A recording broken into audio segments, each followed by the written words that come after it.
20 minutes from Penticton to get to Richmond, about 20 minutes from Penticton to get to Richmond.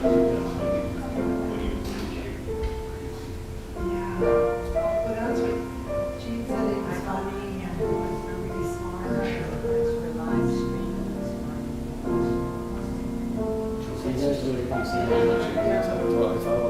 Lori did all that. Well, I think maybe there was a tech more. Control things and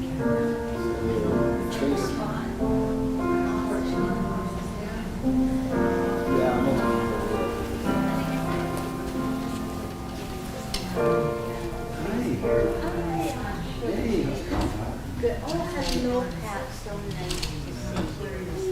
Yeah, it's been a while. We're all having a little COVID, so sorry, no hugs today.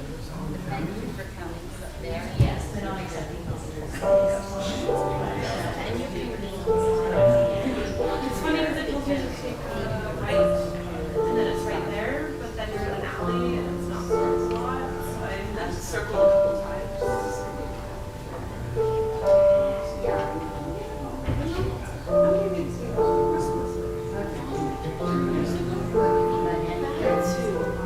This is Pat, and that's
That's okay, looks like I'm very good.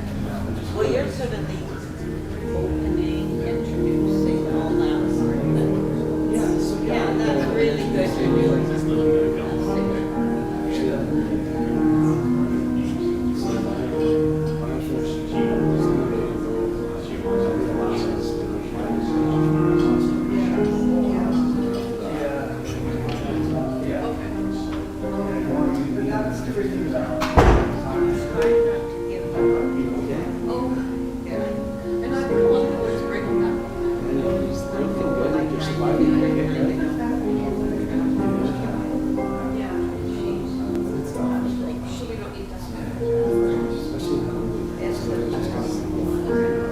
And Joanne may be sitting like Joanne and Mary have their. It's okay, no, I mean, they do, I can see. Certainly me, no. There's a lot of brochures. Yeah, like, yeah. Carolyn. No, this wasn't the. you know what? It's so powerful. Right? But, yeah, like I've got.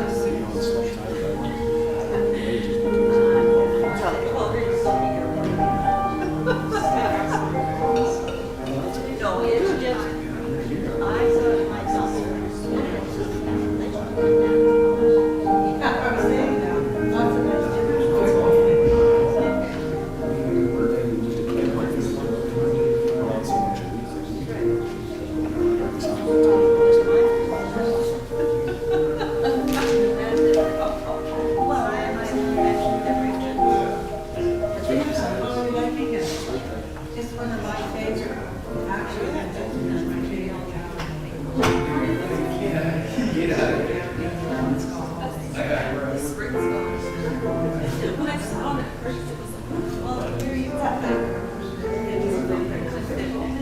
Because he had a horse. She won't even better. No, you don't. Spread out your thoughts. December. And you're standing just over the canal bridge, water. On the left, there was a riding stable. And that's where he had his horse. And we used to go riding there west, we used to go west. Is that, we used to go west? Yeah, the beach, just a hair. Of course, I'm telling you. Years ago, a few years ago. Yeah.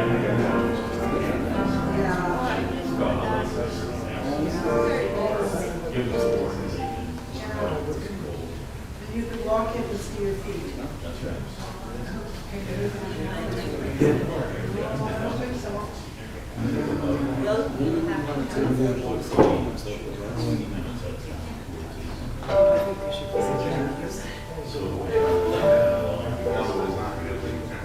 Well, there is a minimum that shows the yeah, goes to the hall.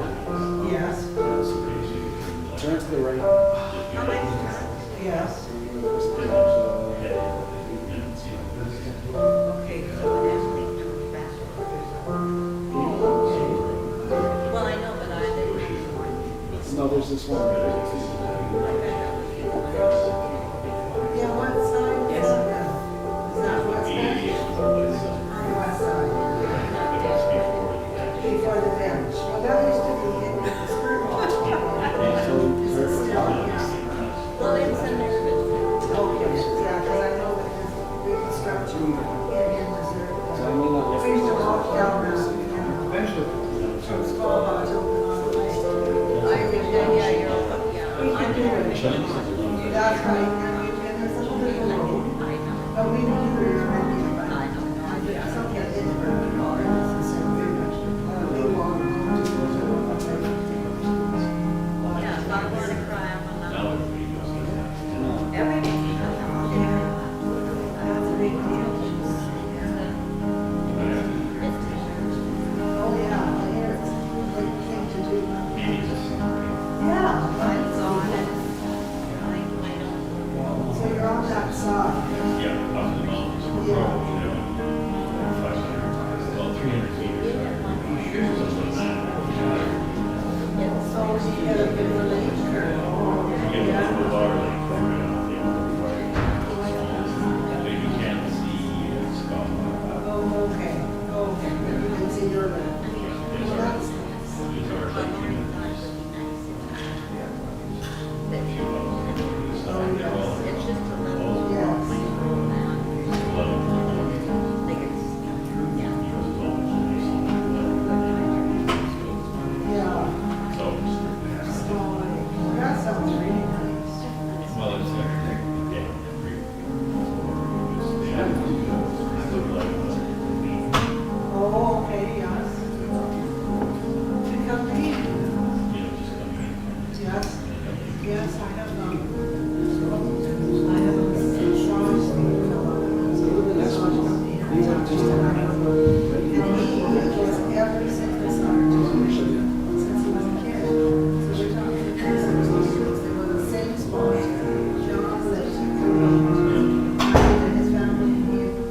It's been a couple of years. Prince was that. Henry, Summerland Road or Henry, somewhere up there. Yeah, he was building bridges and houses. Pray that that just Contractor. Yeah. be top shot and everything. Sanders place. Yes.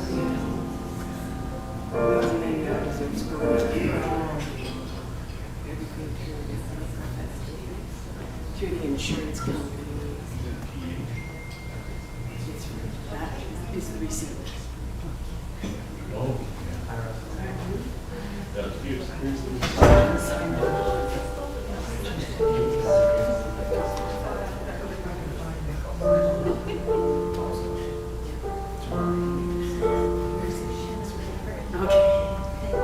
Oh, it's through that first?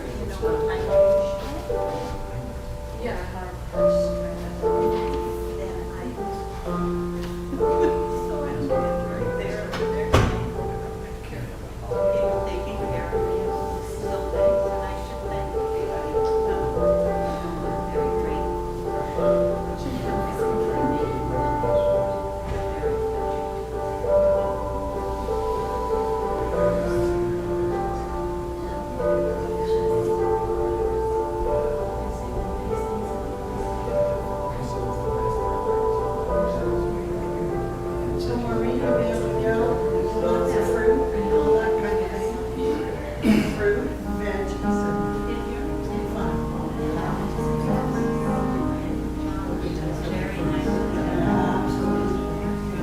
Yeah, I used to love that. We used to have this little lady. She was in Cologne, on the west side of the street. By the railroad track there. She had an old farm there. She had a beach. They were this big, I'm not exaggerating, and you would just stand there and pick them off the trees, because the trees were short, you know?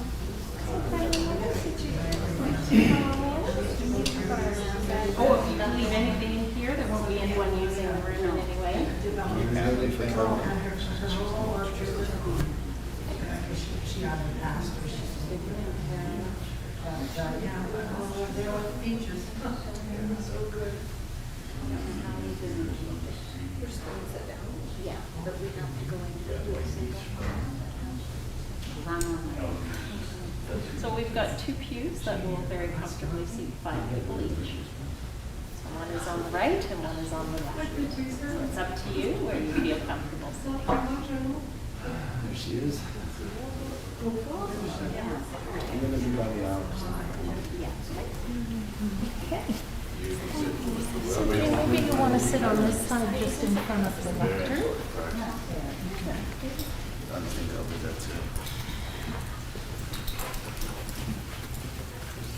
Yeah.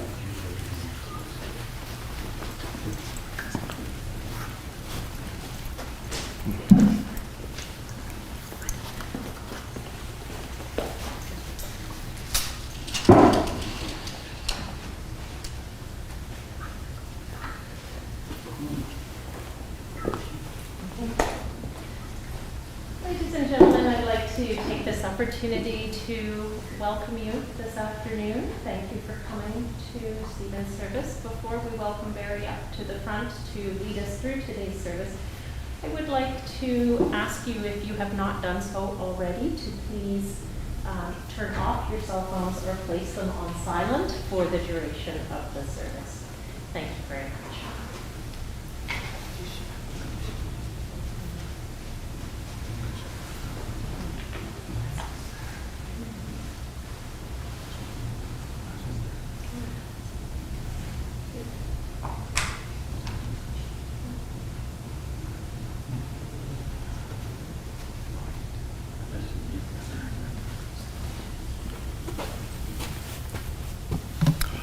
Good afternoon, everyone, and welcome to the celebration of life of Stephen John Romanisson, known to all of you as Steve, a caring, generous, and fun-loving man. My name is Barry Slocum, and I'm honored to have been selected to assist you in celebrating Steve's life. As we begin our service today, I would ask Steve's brother and sister to come forward and light the celebratory candles here at the front.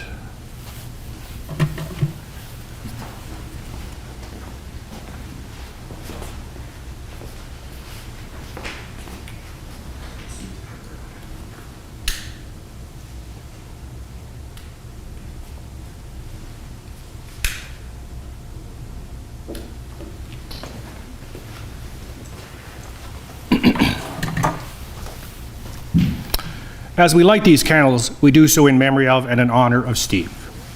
Steve, we light these candles to represent our grief.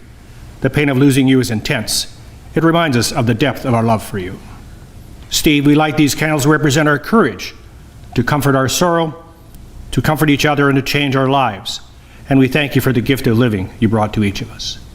And Steve, we light these candles in your memory. The times we laughed, the times we cried, the silly things you did, and the caring and joy you gave us. And finally, Steve, we light these candles in the light of hope. It reminds us of the love and the memories of you that are now ours forever. May the glow of the flames be our source of hope again and again. Today, we've come together from different places, different backgrounds, and we're all at different stages of our journey through life. And our paths are varied, and we all look at life in different ways. But there's one thing we all have in common, as at one point or another, and to some degree or another, all of our lives have been touched by the life of Steve Romanisson. In the short time we have, we can barely scratch the surface, but I hope when you leave here today that you will do so with a real sense of having shared something special for a special and unique man. Steve was born in Edmonton, Alberta on November 9, 1969, and lived in White Rock and Surrey prior to his passing May 20th, 2020 at age 50. Steve is survived by his mother Jean, sister Lori, brother Mike, and his daughter Hannah. He was predeceased by his father Stuart. Steve attended Mosscrop High School in Burnaby, and following school became a gas fitter, earning his journeyman's certification. He ultimately became self-employed, operating FP installations and Butterman edibles. I mentioned that Steve was caring, generous, and fun-loving. He also had a great sense of humor, was funny, loving, happy, compassionate, friendly, affectionate, reliable, kind, ambitious, and loyal. Steve enjoyed making candy, photography, and loved several genres of music, including classical rock, heavy metal, and classical. His favorite musical artists included Elton John, Blue Rodeo, AC/DC, Metallica, and Pink Floyd. And his favorite musical saying was, "Do no harm." I would now like to read a beautiful poem chosen by the family entitled "His Journey's Just Begun" by poet Ellen Brenneman. Don't think of him as gone away. His journey's just begun. Life holds so many facets, and this earth is only one. Just think of him as resting from the sorrow and the tears in a place of warmth and comfort where there are no days or years. Think of how he must be wishing that we could know today how nothing but our sadness can really pass away.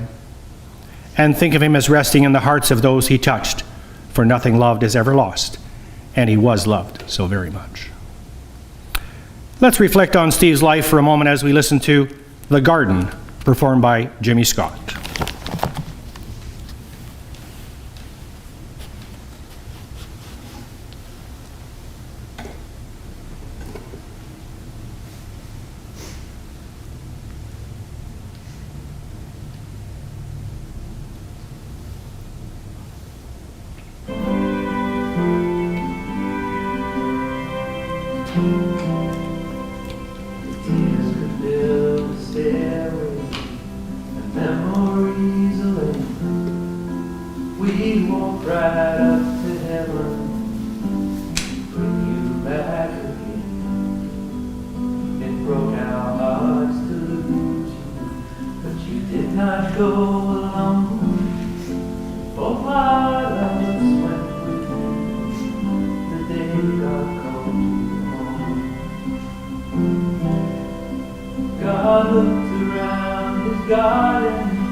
He put his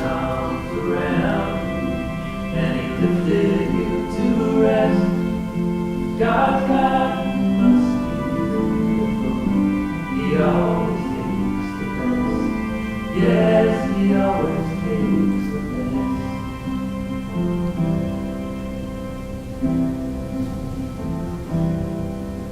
We knew that you were suffering. We knew you were in pain.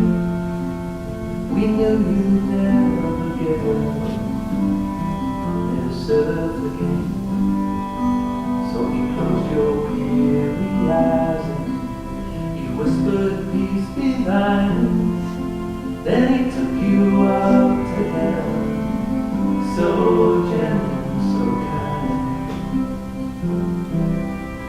God looked around his garden and he found an empty place.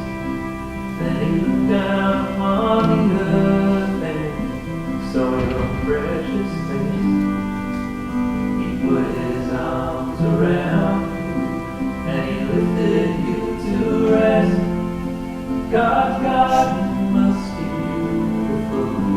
He always takes the best. Oh, God's garden must be beautiful. He always takes the best.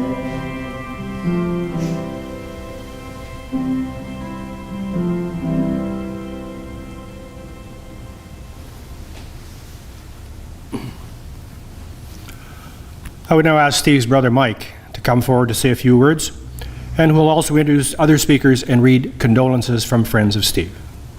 Mike?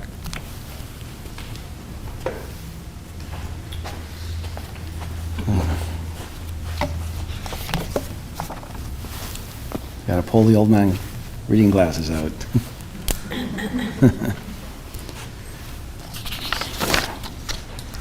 So I want to thank everyone for attending here or streaming, and I'd like to share some memories, starting with Annette.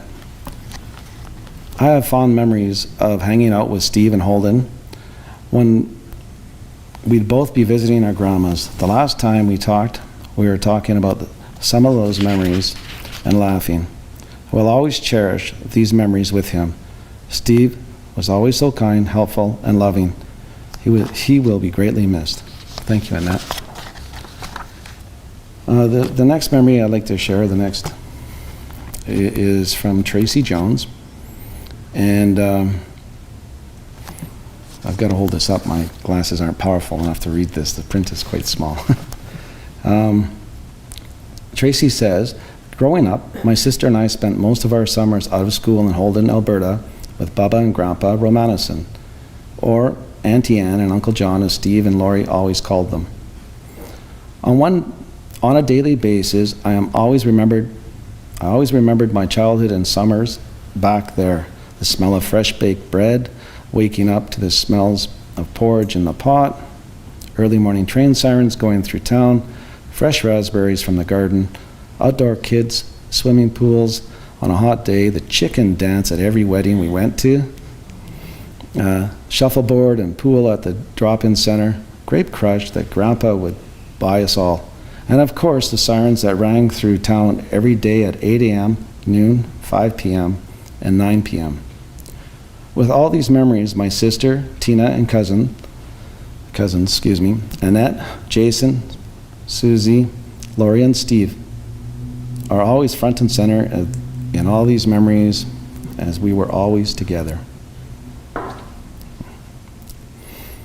Steve was our big cousin, who always was the Auntie Anne pleaser. He was the first to get up and make his bed. He was the first to blame us girls for making all the noise, even if he was the one who started the trouble. He was the one to help in the garden, and he was always the one to tattletale on us when we did something we weren't supposed to. I remember one time when all Bubba wanted to do was watch the royal wedding of Charles and Diana. But we could not settle down. We were loud and of course giggly. But not just us girls, Stephen too. The next day, just like every day, we ate lunch watching the Flintstones. Well, Stephen decided to help Bubba ring the cowbell while we watched.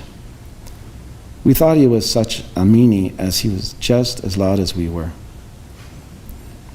I remember walking to the corner of the highway for soft ice cream cones. We were only allowed to walk if Steve would walk with us, and he always did. How hard it must have been to be the oldest of all of us girls. Lori and I are the same age. Actually, she's 3 days older. And Tina was younger by 3 years, but he never complained when we were there. But he always kept us safe, and he always kept us girls smiling. Summers weren't the same once Steve was old enough, and he never came back to stay. I missed him. We have connected on Facebook and messaged many times. We just messaged not too long ago.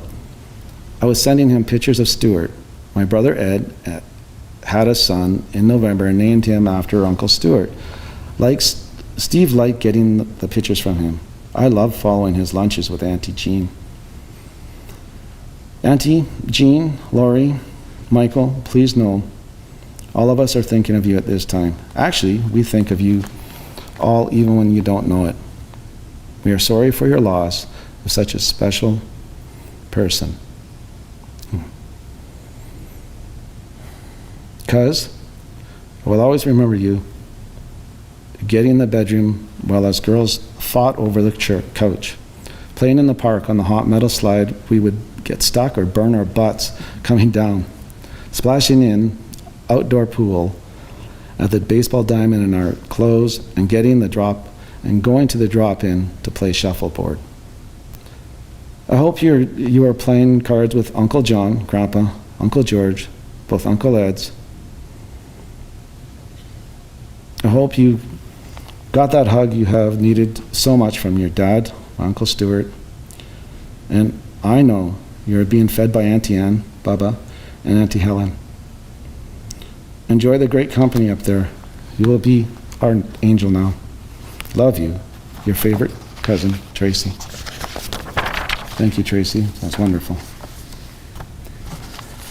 Now I'd like to read from my sister what she wrote in memories to her memories of my brother. And I just want to say it's an honor and a privilege to do that for her.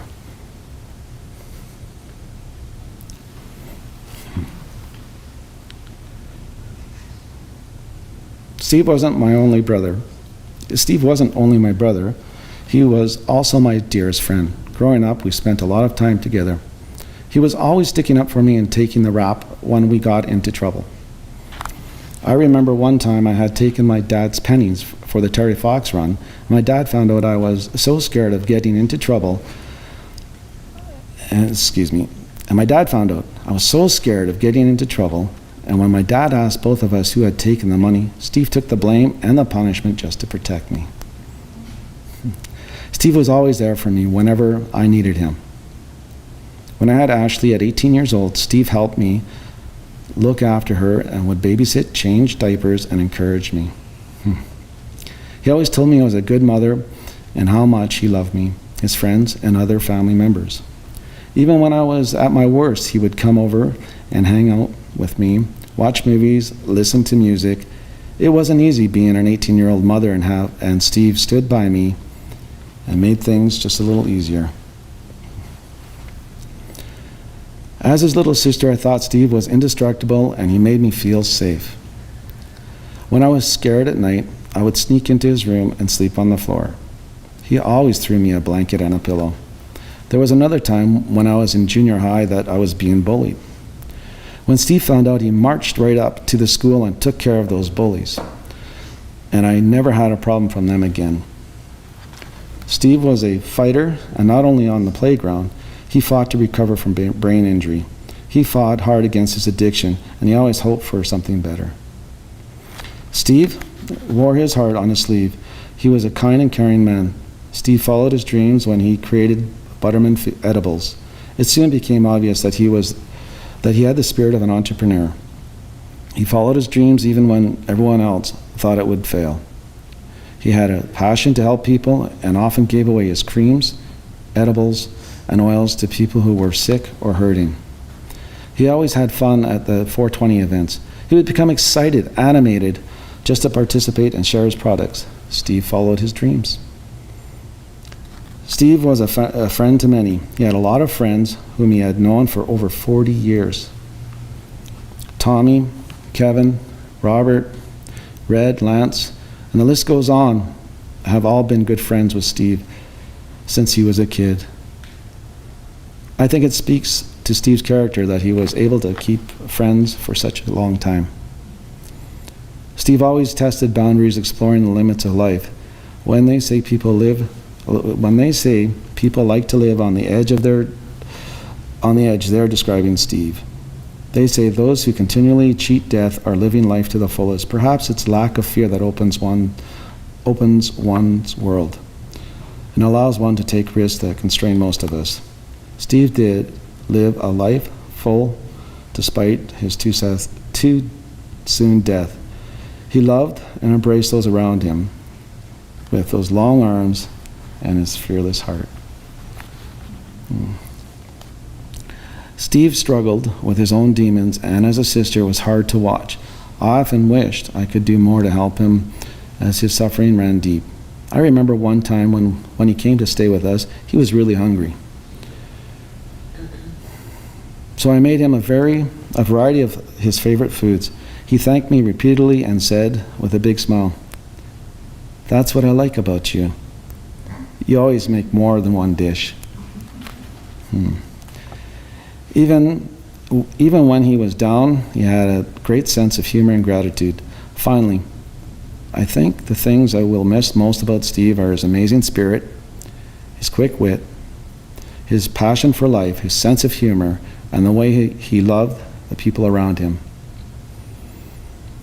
We will miss the friend who is always quick with a funny line, who is always eager to go off on a new adventure, who fought with us and loved us with equal passion.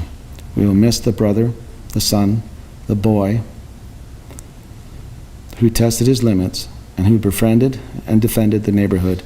We will mourn the man who's gone, who we lost so tragically, but we'll remember him, and we'll remember that above all, he would want us to remember him as he lived, fearless, loving, and always on the edge of what's possible. In memory of Steve, I challenge all of us to love unconditionally, to live with a full heart, and to live in our dreams daily. They say a brother is a person who is there when you need him, someone who picks you up when you fail, a person who sticks up for you when no one else will. A brother is always a friend, and Steve will always be mine. My mind still talks to you, and my heart still looks for you, but my soul knows you're at peace. Wow. Okay. I personally want to take a few minutes to talk about some of the experiences I shared with Steve. Steve had many adventures as a child. I recall a time when I was awakened in the middle of the night by Steve. He was standing on his bed screaming, saying that he could see snakes. I did what any brother would do. I called my mom and dad. It turns out that Steve had a fever of over 103, and we had to put him in the bathtub with ice. I'm glad to say he survived the snakes. Steve was about 4 years old when we were having dinner. Steve was about 4 years old. We were having dinner when I heard this growling sound. I turned to look to see where the sound was coming from. It was Steve growling at his food. He knew what he liked and wasn't afraid to share it. Our family moved into a new house in Surrey.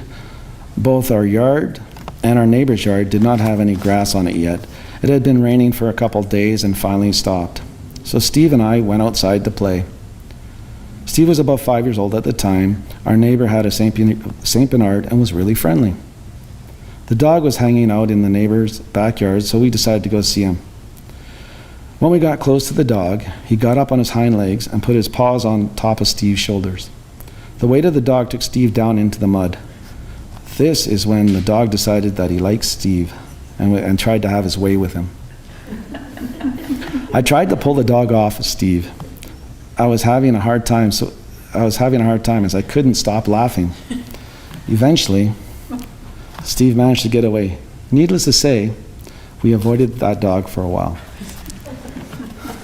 Right? Steve liked White Rock, as many of you may know. One day we decided to go to White Rock to fly kites.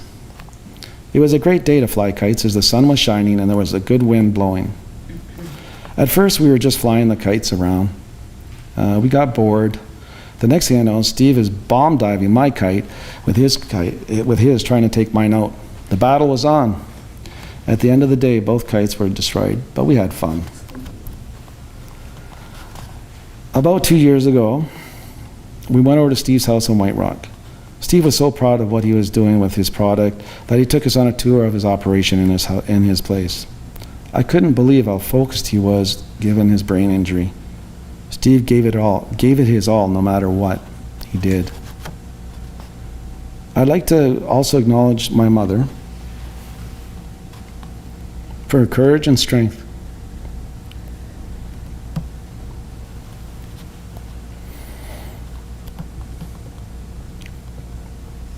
To be with Steve during his trying times.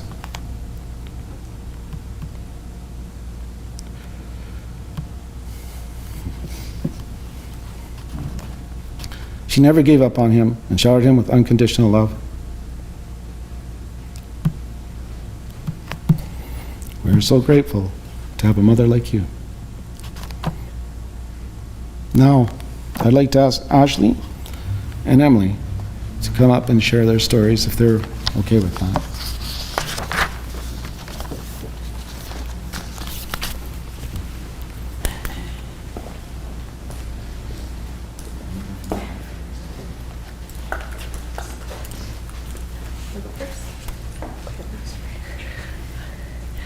Uncle Steve wanted to save the world. He brought the fun to every situation, always trying to pull a friend out of their shell by offering a warm heart and a helping hand.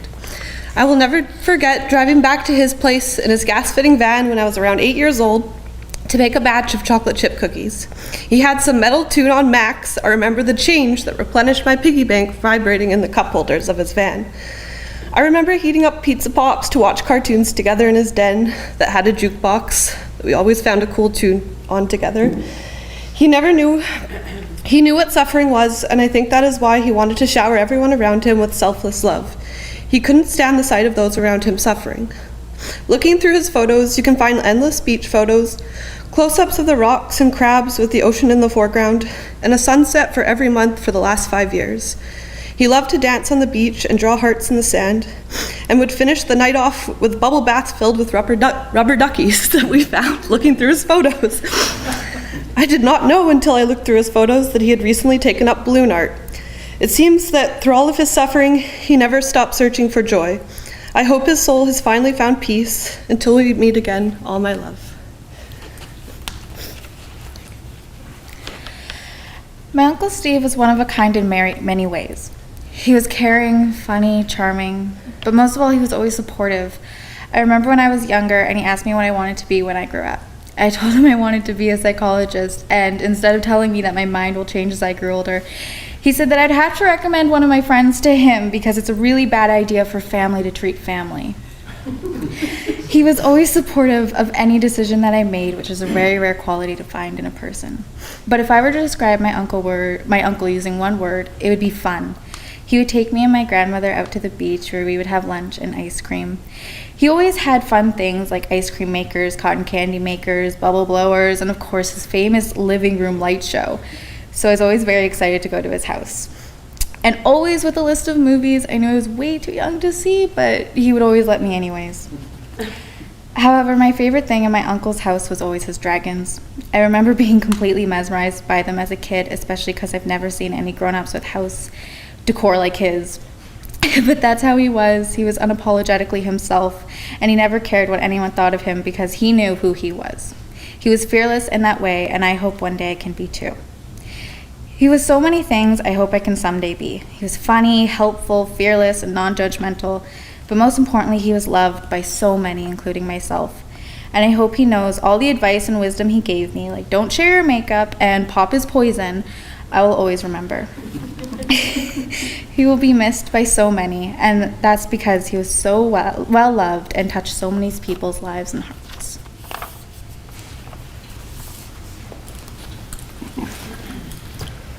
Thank you, everyone, for those wonderful, caring, loving remarks. We will now watch a video presentation reflecting portions of Steve's life.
don't know about you, but I think the star of that video deserves a round of applause.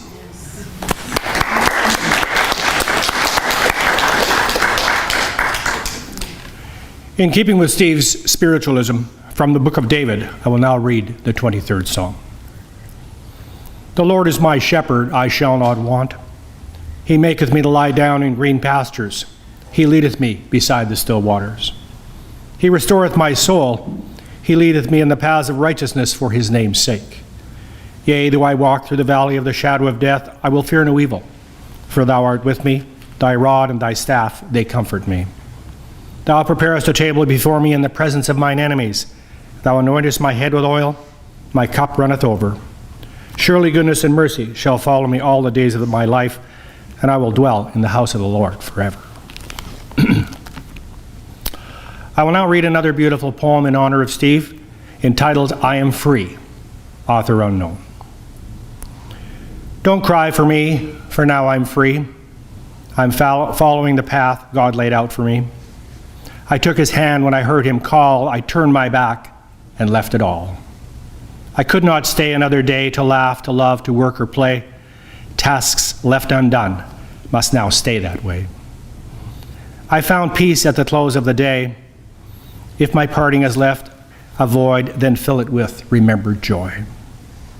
A friendship shared, a laugh, a kiss. Ah, yes, these things I too will miss. Be not burdened with times of sorrow. I wish you the sunshine of tomorrow.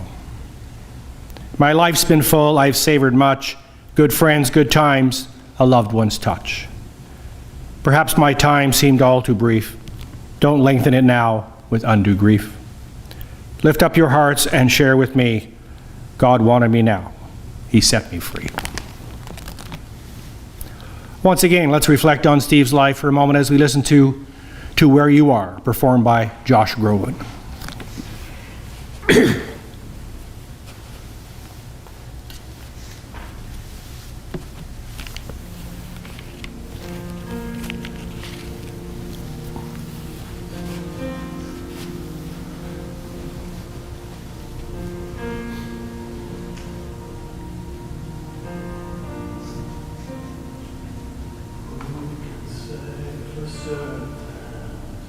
Maybe you're still here. I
What can I do to mark this moment, you may ask? You can help support and love those who remain. You can allow them time to cry, to grieve, to laugh, and to remember. Grief takes its own time to work itself through, but it is easier with friends who allow it to be what it needs to be. You can honor your own feelings by not being afraid to speak Steve's name to family members. In my personal life, my older brother passed away at a young age, and for many years my friends never mentioned his name. But that was wrong. Death affects us all in many ways, and coping with the loss of a loved one is one, if not the toughest journey we face in our lives. Do not be afraid to use Steve's name. Keep in touch, make that call, send an email, or better yet, a handwritten note, particularly as the family enters a year of firsts. Both you and the family member will be better for it, and in doing so, you'll become an integral part of the life and legacy of Stephen John Romanisson. Please remember that today is a day of memories. Today will be remembered for many reasons, but mainly I hope it will be remembered by you as a special day. A special day in which you shared some time with others in order to pay your last respects and to say a sad yet fond farewell to a truly wonderful man, a man you were so very privileged to have known. As we move towards the conclusion of this celebration of Steve's life, I would ask you to take a moment in the coming days, weeks, and months to remember Steve. I would now ask, if you're able, that you please stand for our final act in our celebration of Steve's life today as we say farewell. Please, everyone.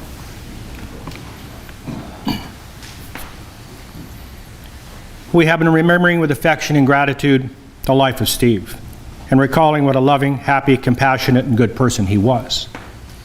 We rejoice that Steve lived. We remember the delight in Steve's friendship. We treasure that we shared in Steve's life. We cherish our memories of Steve. With love, we wish Steve peace. With respect, we bid Steve farewell. Thank you. Please be seated. And as a further goodbye, I would like to offer Steve this blessing. May the road rise up to meet you. May the wind be always at your back. May the sun shine warm upon your face and the rains fall softly upon your fields until we meet again.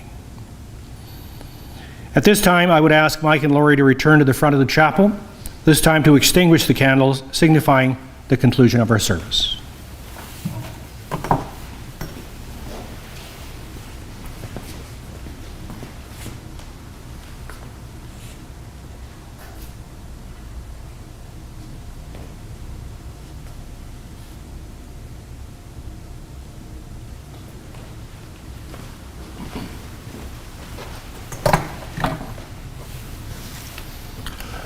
We have been recalling with love, respect, and affection the life of Steve. Let us now return to living our own lives with these memories of him, which I'm sure you will cherish. On behalf of Steve's family, I would like to thank you for coming here today and sharing in this celebration of Steve's life, and for the warmth, sensitivity, and support you have given to the family. And I would ask that you continue to offer that love and understanding to the family as they strive to adjust to everyday life. This now concludes our service, and I wish you well. Funeral Director Andrea Richmond will come forward momentarily to direct you to the no-touch condolence receiving line, and I will usher the rest of you out in just a couple of moments. Andrea, if you please.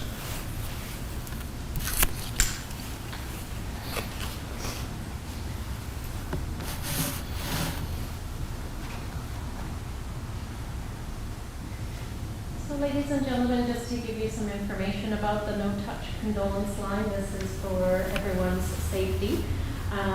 A mark of respect that you may show instead of a handshake would be hand over the chest. If you would like to offer an elbow to bump or foot, you're certainly welcome to do that as well.